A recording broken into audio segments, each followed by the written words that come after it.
بعد حمد و صلات، کروڑوں درود اور کروڑوں سلام بارگاہ نبی آخر الزمان صلی اللہ علیہ وسلم میں، سرکار عالی وقار دو عالم کے تاجدار، محبوب پروردگار صلی اللہ تعالی علیہ وآلہ وسلم کا فرمان عالی شان ہے کہ جو شخص روز جمعہ 200 مرتبہ درود پاک پڑھے، اللہ رب العزت اس کے 200 برس کے گناہوں کو معاف فرماتا ہے۔ اللہم صلی علی سیدنا مولانا محمد معدن الجود والکرم والہ واصحابہ و اہل بیتی وبارک وسلم صلاۃ و سلاما علیک یا سیدی یا رسول اللہ۔ نور کی سرکار سے، نور کی سرکار سے پایا دوشالہ نور کا، نور کی سرکار سے پایا دوشالہ نور کا، ہو مبارک تم کو ذو النورین جوڑا نور کا۔ آج 18 ذی الحجۃ الحرام ہے اور ذی الحج کی 18 تاریخ کو امیر المومنین خلیفۃ المسلمین خلیفہ سوم حضرت سیدنا عثمان ابن عفان ذو النورین رضی اللہ تعالیٰ عنہ کا یوم شہادت ہے۔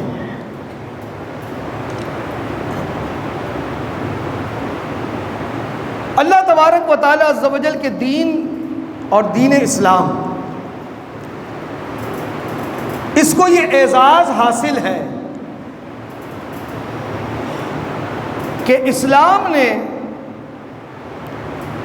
اپنے ماننے والوں سے، اپنے چاہنے والوں سے قربانیاں بہت لی ہیں،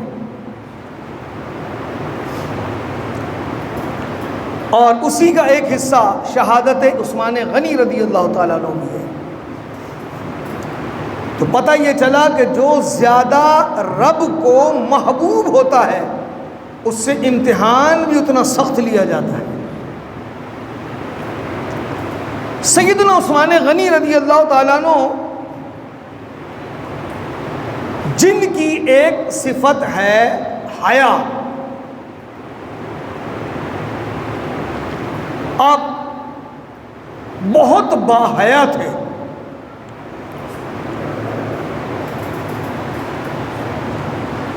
حیا شرم جسے کہتے ہیں،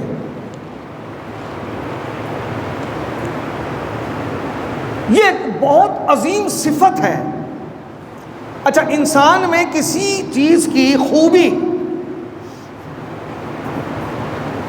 یا تو اللہ کے خوف سے پیدا ہوتی ہے، بری عادتیں چھوٹ گئی، یا کسی چیز سے متاثر ہو کر انسان اپنے اندر وہ اخلاقی خوبی پیدا کر لیتا ہے۔ لیکن عثمان غنی رضی اللہ تعالیٰ عنہ ایسے باحیا تھے کہ جو آپ کی عادت مبارکہ تھی۔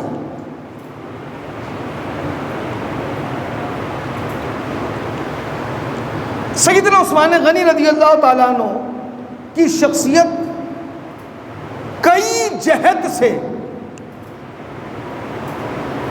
بہت ساری خوبیاں اس میں شامل ہیں۔ بڑی باعظمت و با کرامت شخصیت عثمان غنی کی، سخاوت اللہ اکبر عثمان غنی کی، جس سے کتابیں بھری پڑی ہیں، بھری پڑی ہیں۔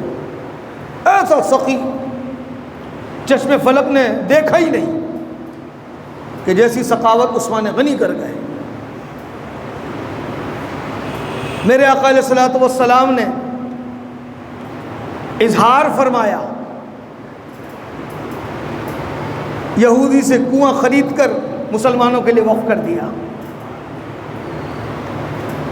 یہ عشق رسول کا ایک معیار ہوتا ہے نا کہ محبوب کو کیا چیز پسند ہے، محبوب کی رضا کس میں ہے، اور جس سے محبت کرتا ہوں وہ چاہتے کیا ہے۔ ایک یہودی کا کنواں تھا، وہ بیچنے کے لیے تیار نہیں تھا۔ آپ نے فرمایا دے دو، جو قیمت لگاؤ وہ لے لو، اور اس بات پہ بھی میں راضی ہوں کہ ایک دن یہودی قوم بھرے ایک دن مسلمان بھرے۔ لے لیا کنواں۔ یہودیوں نے سوچا کہ چلو ایک دن کے بجائے 2 دن کا پانی بھر لیں گے، ایک دن ہم بھرے ایک دن مسلمان بھرے۔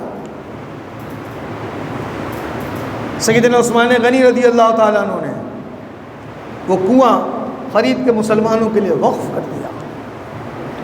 آج بھی وہ کنواں بیر عثمان جسے کہتے ہیں آج بھی موجود ہے، اور اس کے ارد گرد ایک بہت بڑا باغ ہے، بہت بڑا باغ جس میں اعلیٰ قسم کی کھجوریں پیدا ہوتی ہیں۔ وہ مزرعہ عثمان جو ہے نا، اور خوبی دیکھیں کہ رب کی بارگاہ میں عثمان غنی کی سخاوت ایسی مقبول ہوئی کہ آج بھی 2023 1444 ہجری، بلکہ 45 لگ گیا، نہیں ابھی محرم نہیں آیا، 1444، آج بھی عثمان غنی رضی اللہ تعالیٰ عنہ کا سعودی بینک میں اکاؤنٹ ہے، اور وہ تمام اعلیٰ قسم کی کھجوریں بکتی ہیں، پیک ہوتی ہیں، فروخت ہوتی ہیں، اس کا پیسہ عثمان غنی کے اکاؤنٹ میں جمع ہوتا ہے، اور پھر وہاں سے وہ ٹرانسفر ہوتا ہے اور غریبوں میں تقسیم ہوتا ہے۔ کیسی سخاوت جو اللہ کی بارگاہ میں قیامت تک کے لیے مقبول ہو گئی، کیسی سخاوت۔ جیسے غزوہ تبوک پر اسلام کی ایک عظیم جنگ ہے نا، مارکا ہے وہ، اور مسلمانوں کے مالی حالات اچھے نہیں ہیں، محبوب علیہ الصلوۃ والسلام نے اظہار فرمایا اپنے مال کو رب کی بارگاہ میں پیش کرو۔ عثمان غنی کہتے ہیں 1000 اونٹ، 1000 اونٹ سامان سے لدے ہوئے،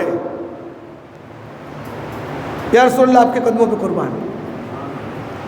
پھر میرے آقا نے جنت کی بشارت سنائی، کہا 1000 اونٹ اور سامان سے لدے ہوئے۔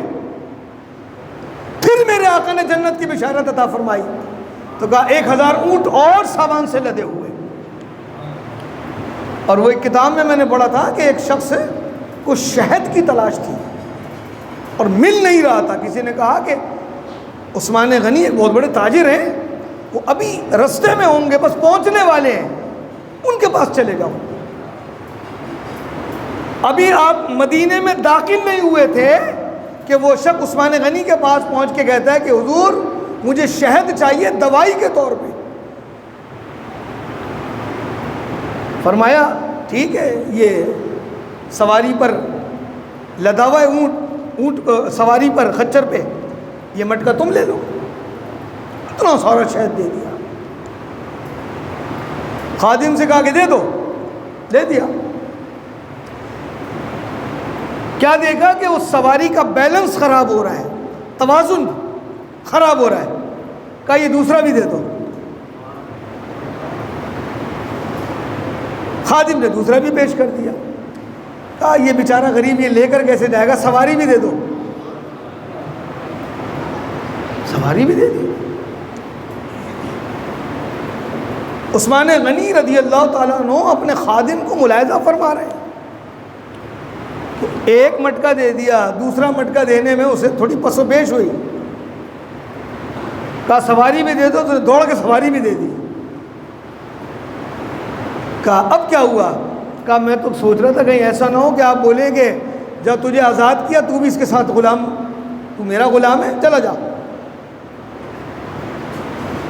فرمایا اگر آزادی چاہتے ہو تو چلے جاؤ، یعنی میں تو آخری دم تک آپ کا ہی غلام بن کے رہنا چاہتا ہوں۔ سخاوت دیکھیں آپ، میرے آقا علیہ الصلوۃ والسلام عثمان غنی کو کہتے ہیں کہ طویل طویل دعاؤں سے نوازا. سخاوت دیکھیں.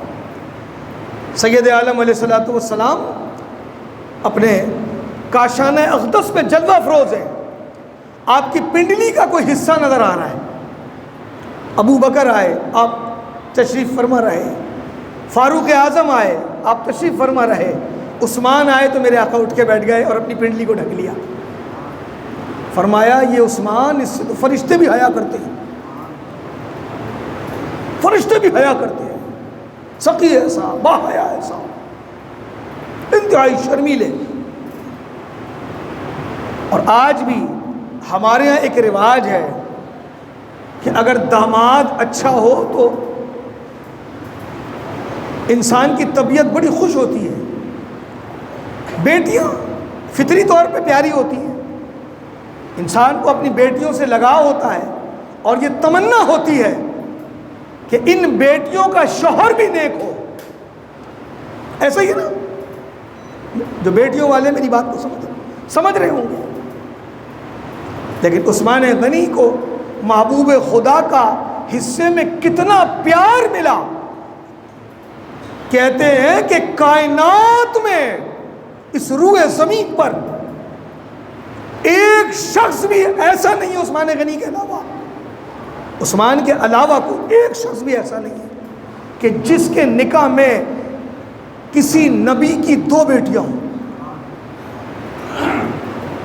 فقط تنہا اس اعزاز اگر کسی کو حاصل ہے تو وہ کون ہے؟ عثمان غنی.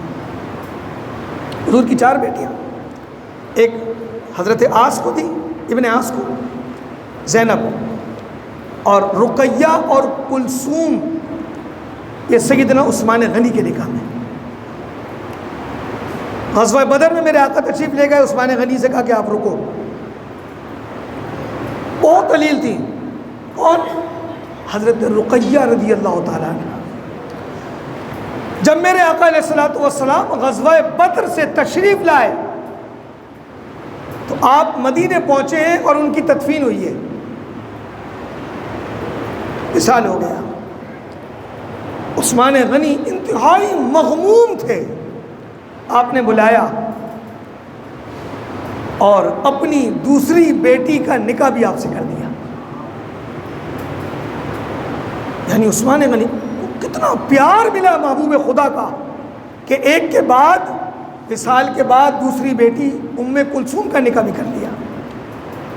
اور ایک قول کے مطابق 100, اور ایک قول کے مطابق فرمایا کہ اگر میری 40 بیٹیاں بھی ہوتی تو ایک کے بعد ایک عثمان کو دے دیتا.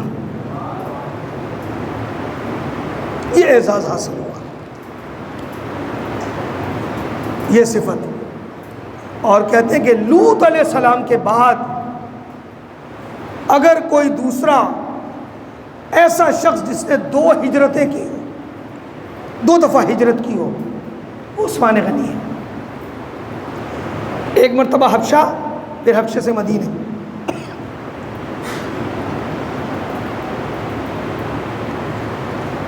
اور آج جو ہم قرآن پڑھتے ہیں اس کا سارا ثواب عثمان غنی کو ملتا ہوگا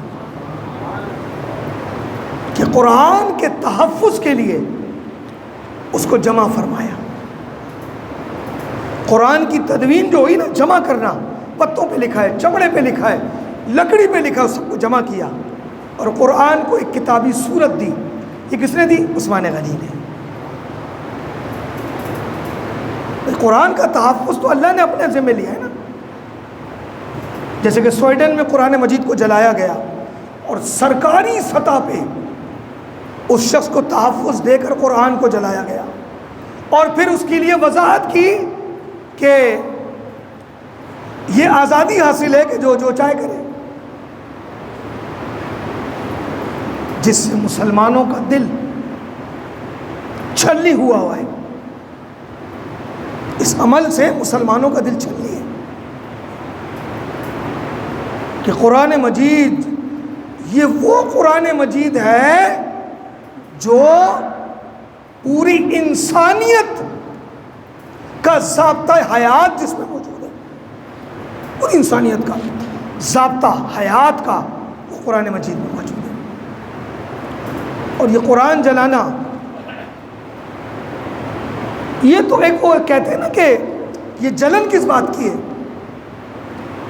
مقابلہ کرو، مقابلہ تو جو بڑی بڑی فصاحت اور بلاغت کے مالک تھے عرب کے، وہ مقابلہ نہیں کر سکے کہ کوئی ایک آیت ایسی لے آؤ جس کے مقابلے کی ہو، وہ نہیں لا سکے، تم کیا لاؤ گے؟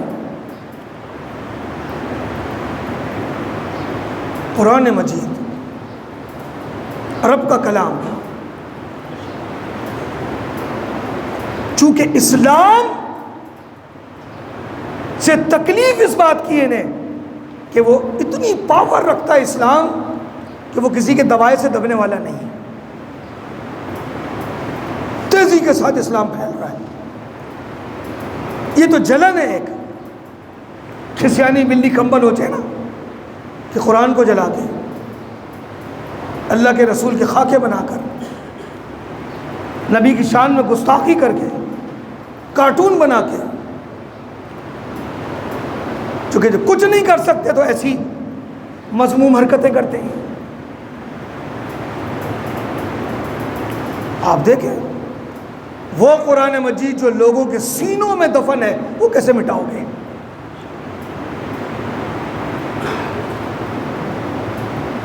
انتہائی مذمت والا عمل ہے، مذمت بھی کی جائے، اور جو صاحب اختیار و اقتدار رکھتے، جیسا کہ آج وزیر اعظم صاحب نے کہا ہے کہ ہم بھی احتجاج میں شامل ہیں،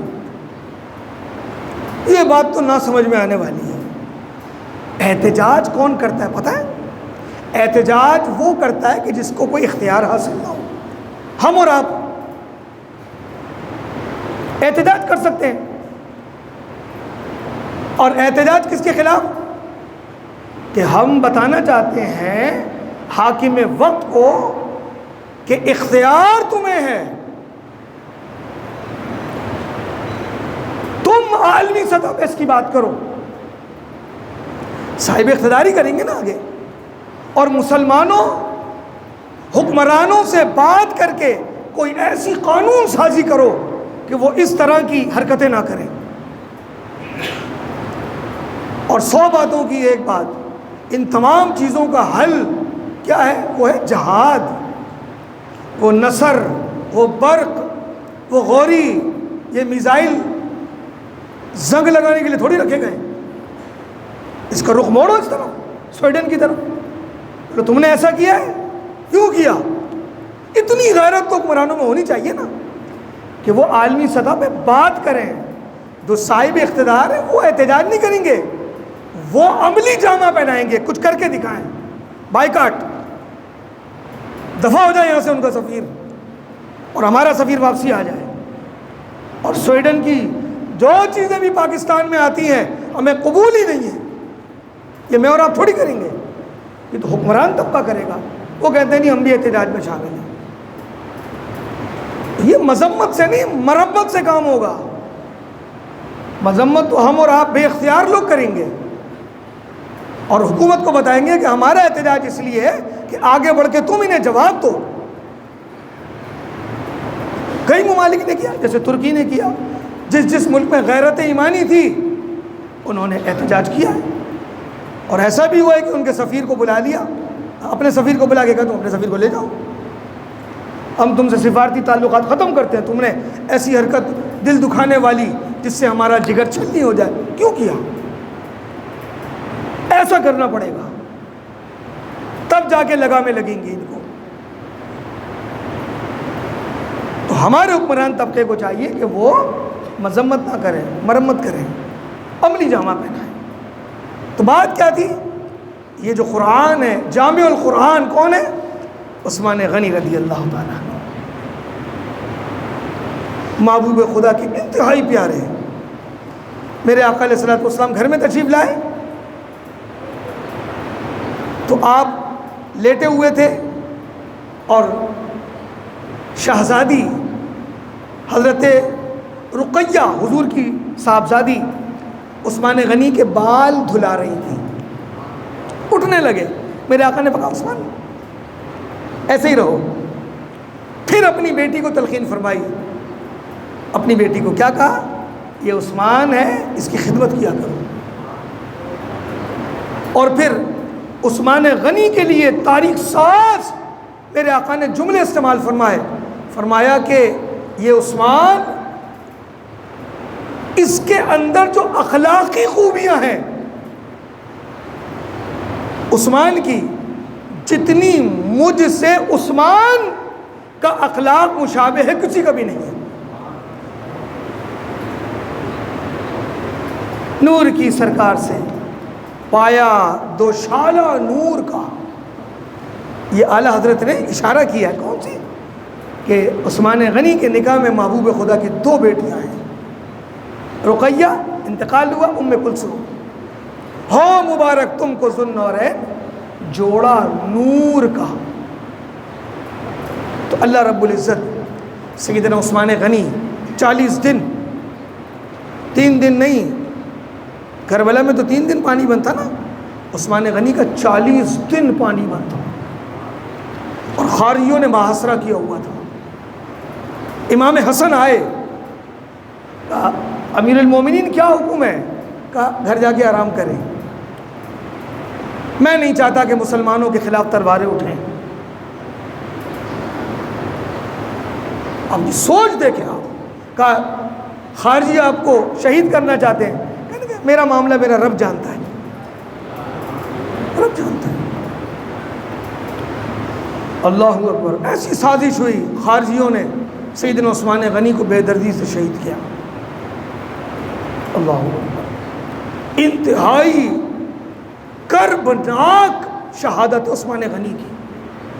40 دن پانی بند کیا گیا، شہید ہو گئے. جنت البقیع مدینہ منورہ